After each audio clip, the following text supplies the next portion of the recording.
আল্লাহ তাআলা যাকে যতদিন দিয়ে রাখার ইচ্ছা আল্লাহ তাআলা তাকে ততদিন দিয়ে রাখেন, আবার যখন আল্লাহ তাআলা তাকে আর পছন্দ করেন না তখন তার কাছ থেকে ছিনিয়ে নিয়ে আসেন। এর মধ্যে ফিরআউন রাজ ক্ষমতায় ছিল, দ্বন্দ্ব ছিল মূসা আলাইহিস সালামের সাথে। ফিরআউনের রাষ্ট্র ক্ষমতা শেষ করে আল্লাহ তাআলা রাষ্ট্র ক্ষমতায় বসাই দিলেন মূসা আলাইহিস সালামকে। ইব্রাহিম আলাইহিস সালামের সময় রাজ ক্ষমতা ছিল নমরুদ। নমরুদ দীর্ঘদিন পর্যন্ত ইব্রাহিম আলাইহিস সালামের এই বংশধরের উপরে জুলুম নির্যাতন করতে করতে তার বংশের লোকদের উপরে অত্যাচার করতে করতে একেবারে সীমা লঙ্ঘন করে ফেলেছে। আল্লাহ তাআলা এই নমরুদকে ধ্বংস করার জন্য ছোট্ট একটা মশা প্রেরণ করলেন। এই মশা দিয়ে নমরুদের বংশকে আল্লাহ তাআলা ধ্বংস করে দিলেন। আবু জাহেল মুহাম্মদ সাল্লাল্লাহু আলাইহি সাল্লামের সাথে কতটা দুর্ব্যবহার করলো, সাহাবীদের কত সাহাবীদের সাথে খারাপ আচরণ করলো, কত সাহাবীকে হত্যা করে ফেললো। আল্লাহ তাআলা একদিন এই আবু জাহেলকে চিরদিনের জন্য অপমান করে বিদায় করে দিয়েছে। সম্মানিত বন্ধুগণ, তো আল্লাহ তাআলা যাকে ইচ্ছে রাষ্ট্র ক্ষমতা রাখেন, আবার যখন তার মনে চায় যে এখন আর জুলুম করতে দেওয়া যায় না, সে জুলুমের সীমা লঙ্ঘন করে ফেলেছে, আর জুলুম করতে দেওয়া যায় না, এবার আল্লাহ তাআলা তার এই রাষ্ট্র ক্ষমতা তার কাছ থেকে ছিনিয়ে নিয়ে আসেন। তিনি তো ভাবতেন আর কতদিন থাকবো, 40-41 আরো বেশি দিন আমি রাষ্ট্র ক্ষমতায় থাকবো। কিন্তু আল্লাহ তাআলা নির্ধারণ করে রেখেছেন যে তোমার রাষ্ট্র ক্ষমতার সময় আর বেশি দিন নেই, তুমি যত চিনতে পারো। সম্মানিত বন্ধুগণ, এই যে মাত্র কয়েকটা দিন আগে গত 5 তারিখ আমাদের বাংলাদেশের সে হাসিনা সরকারের স্বৈরশাসক সরকার সে পদত্যাগ করলো, চলে গেল।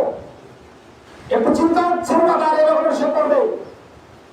এখন দোষ দিতেছে এদেশের সেনাবাহিনী তাকে হারাই ফেলেছে, এদেশের ছাত্র শিবিরের ছেলেরা তারা হারাই ফেলেছে, জামাত ইসলামের লোকেরা তারা হারাই ফেলেছে, এদেশের বিএনপির লোকেরা তারা হারাই ফেলেছে। না, কেউ তাদের হারায়নি। তিনি আল্লাহর গজবে নিপীড়িত হয়েছেন, তিনি আল্লাহর গজবে পড়েছেন তার উপরে। যেহেতু তার চোখে দেশের আলেম ওলামা সহ্য করতে পারতেন না, কোরআন সহ্য করতে পারতেন না, ইসলাম সহ্য করতে পারতেন না, আল্লাহ তাআলা তারা আর সহ্য করতে পারেন নাই। আল্লাহ তাআলা তার ধ্বংস দিয়ে দিয়েছেন। আর তো এভাবে ধ্বংস হওয়ার কথা না। রাষ্ট্রের সমস্ত পাওয়ার তার হাতে, সমস্ত শক্তি তার হাতে, সমস্ত কিছু তার হাতে, সবকিছু তার হাতে থাকা সত্ত্বেও তিনি একেবারে ইয়েতিমের মতন, ভিক্ষুকের মতন দেশ থেকে পালাতে হয়েছে। কেন? আল্লাহর গজব। আল্লাহ তাআলা আমাদের জাতিকে শিক্ষা দিতেছেন, হে পৃথিবীর জাতিরা তোমরা শিক্ষা গ্রহণ করো।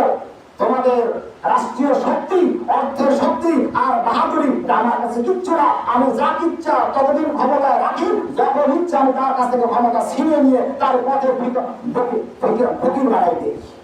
এটা আমার ইচ্ছা।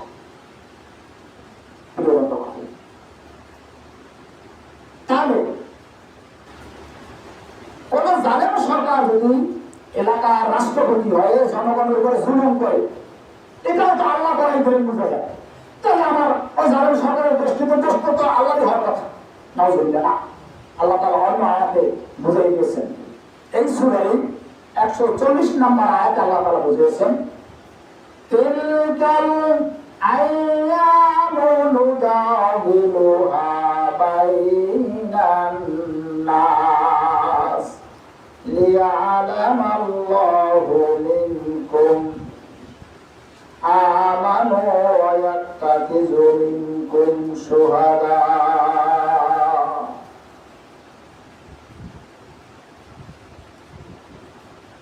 তিলকাল আইয়ামু নুদাবিলুহা বাইনান নাস ওয়া লিয়ালামাল্লাহুল্লাযীনা আমানু ওয়া ইয়াত্তাখিযু মিনকুম শুহাদা।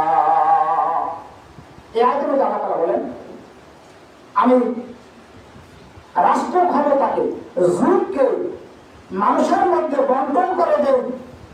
বালতি দিয়ে কূপ থেকে পানি উঠানোর মতন করবা। বালতি দিয়ে যদি কূপ থেকে পানি উঠায়, এক হাত ব্যবহার করলে হয় না, 2 হাত ব্যবহার করা লাগে। একবার ডান হাত দিয়ে রশি ধরতে হয়, আবার বাম হাত দিয়ে রশিতে ধরতে হয়। এরকম করতে করতে এক সময় বালতি হাতে এসে যায়। আল্লাহ তাআলা বলেন, আমি রাষ্ট্র ক্ষমতা সব সময়ের জন্য মুসলমানের হাতে দিয়ে রাখছি তা না, আবার সব সময়ের জন্য যে কাফেরের হাতে যে রাষ্ট্র ক্ষমতা দিয়ে রাখছি তা নয়। কখনো আমি দিয়েছি মুসলমানের হাতে রাষ্ট্র ক্ষমতা, আবার কখনো দিয়েছি কাফেরের হাতে রাষ্ট্র ক্ষমতা। দিয়েছেন কিনা? ফেরাউনকে ধ্বংস করে মুসা আলাইহিস সালাম রাষ্ট্র ক্ষমতায়, নমরুদ ধ্বংস হয়ে ইব্রাহিম আলাইহিস সালাম রাষ্ট্র ক্ষমতায়, আবু জাহেল ধ্বংস হয়ে মুহাম্মদ সাল্লাল্লাহু আলাইহি ওয়াসাল্লাম রাষ্ট্র ক্ষমতায়। পৃথিবীর ইতিহাসে এভাবে আল্লাহ তাআলা ওই কাফেরদের হাতেও ক্ষমতা দিয়েছে, মুসলমানের হাতেও ক্ষমতা দিয়েছে।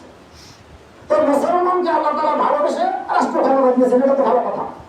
তাহলে কাফেরকে আল্লাহ তাআলা রাষ্ট্র ক্ষমতা দিলেন কেন? এই আয়াতের মধ্যে আল্লাহ তাআলা বলেন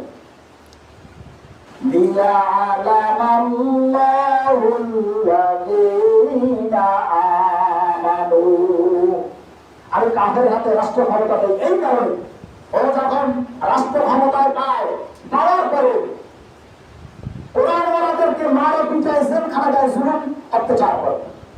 ইসলাম পছন্দ করা মানুষদেরকে সহ্য করতে পারে না, আলেমদেরকে সহ্য করতে পারে না, দ্বীনকে সহ্য করতে পারে না। তার উপরে তার এক নম্বর শত্রু তারা। দুনিয়ার সব মানতে পারে কিন্তু আলেম সহ্য করতে পারে না, কোরআন সহ্য করতে পারে না, ইসলাম সহ্য করতে পারে না। এটা যখন বামপন্থী কোনো লোকের হাতে ক্ষমতা যায় তারা এই কাজটা করে। এই সময় আল্লাহ বলেন আমি দেখতে চাই এই জালেম সরকার যখন ক্ষমতায় থাকে, ইসলামের শত্রু যখন ক্ষমতায় থাকে, তখন সেই বেশি বেশি ওয়াজ মাহফিল করতে হবে, বেশি বেশি ইসলামের কথা বলতে হবে, আল্লাহ কোরআনের কথা মানুষের কাছে বলতে হবে, এই আমাদের কাজ। কিন্তু এই কাজকে বাদ দিয়া এখন কেউ কেউ এই সুযোগ সন্ধানী হয়ে স্বার্থ উদ্ধার করতেছে। কিন্তু কোনো কার সাথে ঝগড়া লাগছিল তার একটা মামলা দিব, কার সাথে কোনোদিন তর্ক হয়েছিল তাদের দুটো ঘুষিতে না ফোটাই দাও। ইসলাম এটা একটু পছন্দ করেন না। খবরদার এই কাজগুলো কেউ করবেন না, কেউ মাঝে মধ্যে চিন্তাও নেবেন না। তাহলে আল্লাহ তাআলা যে উদ্দেশ্য আপনাকে বুঝাই দিয়েছে এই উদ্দেশ্য আল্লাহ তাআলা আবার উঠাই দেবে। খবরদার এই কাজগুলো কেউ করবেন না। আপনার সাথে ব্যক্তিগতভাবে কারোর সাথে ঝগড়া লাগতেই পারে, জমে জমে গন্ডগোল থাকতেই পারে। আর এই জন্য যদি আপনি এখন সুযোগ গ্রহণ করবেন, আপনি এটাকে বুঝি বানাই যা, কারণ যেহেতু এখন আপনার পক্ষে সবাই, তাহলে তো কি হয়ে যায়? আগে যে জালেমকে আমরা সরাইলাম, সেই জালেমের উপর আমরা যদি আমরা জুলুম করি, একই হয়ে গেলাম। অথবা ওদিকে না গিয়ে আমরা ইনসাফ প্রতিষ্ঠা করার চেষ্টা করি, হক প্রতিষ্ঠা করার চেষ্টা করি। আর আল্লাহর আইন এই জমিনে কিভাবে চালু হয় এই চেষ্টাটা আমরা করি। আল্লাহর আইন যদি সমাজে চালু হয়, এদেশের হিন্দুরা তাদের অধিকার পাবে, গরিব তাদের অধিকার পাবে, বড়লোক সম্মানের সাথে থাকবে, শিক্ষিত মানুষ সম্মান পাবে, অশিক্ষিত মানুষ এসে ইজ্জতের সাথে বসবাস করতে পারে, সব মানুষ সমানভাবে জীবনযাপন করতে পারে। অতএব আসুন আমরা সেই কোরআনের দিকে ফিরে আসি, ইসলামের দিকে ফিরে আসি, আল্লাহর আইনের দিকে ফিরে আসি। আল্লাহ তাআলা যেন আমাদেরকে এই কোরআন মেনে এই জীবনটা পরিচালনা করার তৌফিক দান করে। সকল মিলে আমিন। ওয়া আখিরু দাওয়ানা আলহামদুলিল্লাহি রাব্বিল আলামিন। আসসালামু আলাইকুম ওয়া রাহমাতুল্লাহ।